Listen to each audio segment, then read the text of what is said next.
মাশাআল্লাহ, আমাদের ভৈরবের মধ্যে আরও একটি সুন্দর জায়গা তৈরি হয়ে গেল। সত্যি বলতে এই জায়গাতে ঘুরে আজকে মনটা অনেক ভালো হয়ে গেছে। এই জায়গাটা ভৈরবের মধ্যে কোথায় অবস্থিত আর কীভাবে যেতে হয় সব কিছু থাকছে আজকের এই ব্লগে।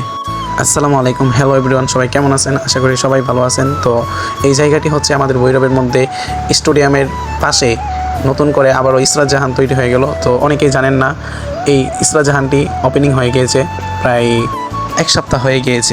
তো এখনও হয়তো বা অনেকে আসেন নাই। আর এইটি কোনো ঘোরার জায়গা নয়, এটি হচ্ছে একটি হসপিটাল। তো আলহামদুলিল্লাহ, আমরা যেহেতু কোনো রোগী নই, আমরা এখানে গিয়েছিলাম।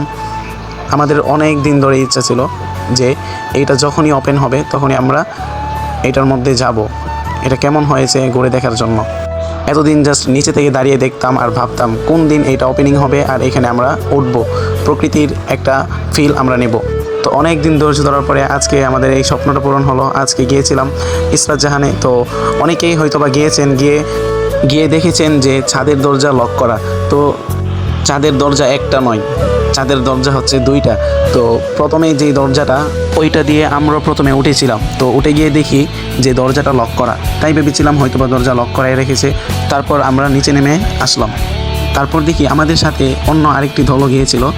মূলত তারা ছিল আমাদের সিনিয়র ভাই ব্রাদার। তো তারা ওইখানে ওঠার পর আমাদেরকে ওইখানে উঠে আমাদেরকে ডাক দিয়েছে। তারপর আমরা ভাবলাম তারা উঠতে পেরেছে, আমরা কেন পারবো না। তারপর আমরা আবার গেলাম।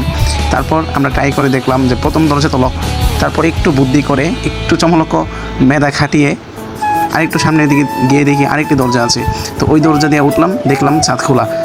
তারপর আর কি একটু টিকটিক তুললাম আর একটু দেখলাম, প্রকৃতির হাওয়া একটু অনুভব করলাম, প্রকৃতির দৃশ্য একটু অনুভব করলাম। তো অবশেষে আমরা এখান থেকে ঘোরাঘুরি শেষ করে এখন নেমে যাচ্ছি। তো নামার রাস্তাটা আমরা দেখিয়ে দিচ্ছি, এই যে এই দিক দিয়ে আমরা নেমে চলে যাচ্ছি। তো প্রথমে আমরা যেই দরজা দিয়ে উঠেছিলাম, এই দেখেন এই দরজাটা ছিল লক করা। এইটা দেখে হয়তো বা অনেকে চলে গিয়েছেন। তো মূলত দরজা এই একটাই না, দরজা আরও একটা আছে। এই যে দেখেন, এই যে এই দরজাটা ছিল খোলা। তো এই দরজা দিয়ে আমরা দ্বিতীয়বার এই দরজা দিয়ে আসলাম, তো আমরা খোলা পেলাম। তো এখন হচ্ছে আমাদের নামার পালা।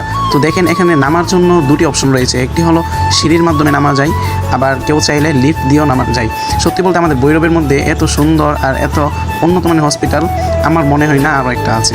এটাই আমার মনে হলো অনেক উন্নত হয়েছে।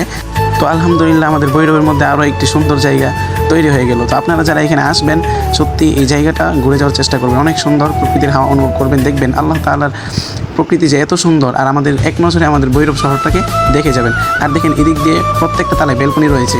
আর এই দিক দিয়ে দেখেন আরেকটা সিঁড়ি, এটা ছিল প্রথম সিঁড়ি আমাদের। এই যে সিঁড়িটা এই দিক দিয়ে চলে গেল, এটা ছিল প্রথম সিঁড়ি। এই সিঁড়ি দিয়ে উঠলে আপনারা দরজা লক পাবেন, ঠিক আছে?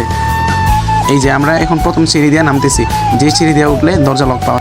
আর এইটা হচ্ছে আমরা একবারে নিচে নেমে চলে আসলাম। এই দেখেন মানুষ অনেকে আসতেছে, অনেক রোগীদেরকে নিয়ে আসতেছে। আল্লাহ তাআলা সকল রোগীদেরকে শেফায়ে আজেলা কামেলা দান করুক। আর দেখেন রোগীদেরকে যারা নিয়ে আসছেন তাদের জন্য এখানে সামান্য খাবার দাবার ব্যবস্থা করা হয়েছে। এত সুন্দর, এত উন্নত মানের ব্যবস্থা আমি আর দেখিনি। এই যে দেখেন আরেকটি সুন্দর ব্যাপার হচ্ছে, যদি না বললেই নয়, এখানে দেখেন প্রত্যেক জনের জন্য জুতা রাখার জন্য আলাদা আলাদা বাক্স করে দেওয়া হয়েছে। এখানে জুতা রাখলে অবশ্যই এখান থেকে আশা করি জুতা চুরি হবে না, ঠিক আছে? তো আজকের ভিডিওটা এই পর্যন্তই। সবাই ভালো থাকবেন, সুস্থ থাকবেন, আল্লাহ হাফেজ।